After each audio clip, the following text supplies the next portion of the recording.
In 1588, King Philip II of Spain had had enough of the Protestant Queen Elizabeth I of England.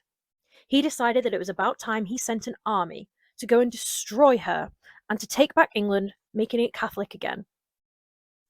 He decided to do this by sending out a huge fleet of ships called the Armada, commanded by the Duke of Medina Sidonia. Their original start date was the 28th of May 1588, but they were delayed by storms and had to turn around to rebuild their ships in Spain pretty quickly. In the end, they actually set off on the 21st of July 1588 towards England. They did this in their classic crescent formation, which is where the larger, slower ships would be in the middle, surrounded by more manoeuvrable vessels that were there to protect them. These would also have, the ones on the inside, the more important commanders in them, and it was important that these people be protected, as they were there to head the army and make sure they knew what they were doing. They were actually first spotted near Plymouth on the 29th of July by the English, and the alert was taken to Sir Francis Drake, who was busy playing a game of bowls, and said that he could finish that off before he went to attack them. So the first altercation took place at Plymouth, a little further east than where they were first spotted. This was known as the Battle of Plymouth, and during this battle, 2 Spanish ships were captured. However, there was no decisive victory. The English then had to chase the Spanish further up the coast towards the east, where there were more altercations at Portland and the Isle of Wight across the 1st and the 4th of August. Lots of their ammo was wasted during this. The English could go back to their ports and to the land to get more ammo for themselves, but the Spanish had come a long way, and so they ended up being at a disadvantage because they had used a lot of their materials.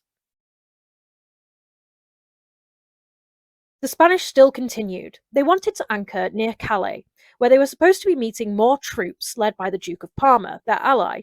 However, they never turned up. By the night of 6th of August, the English had had enough and had come up with a plan to use fire ships to attack. They sent these fire ships, literally ships in burning flames, along with the wind, into the ships at Calais, and these Spanish ships panicked and scattered. This was a decisive victory for the English, and the Spanish are defeated.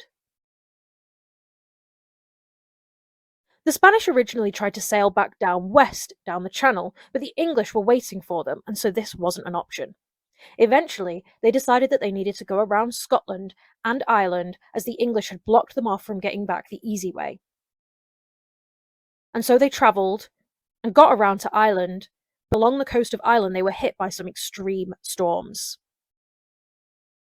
Almost half of their fleet was completely destroyed before they even got back to Spain. Not just by the English army and the English navy, but also by these horrific storms. In late September 1588, this was when they reached Spain once again, and they had lost the battle for England.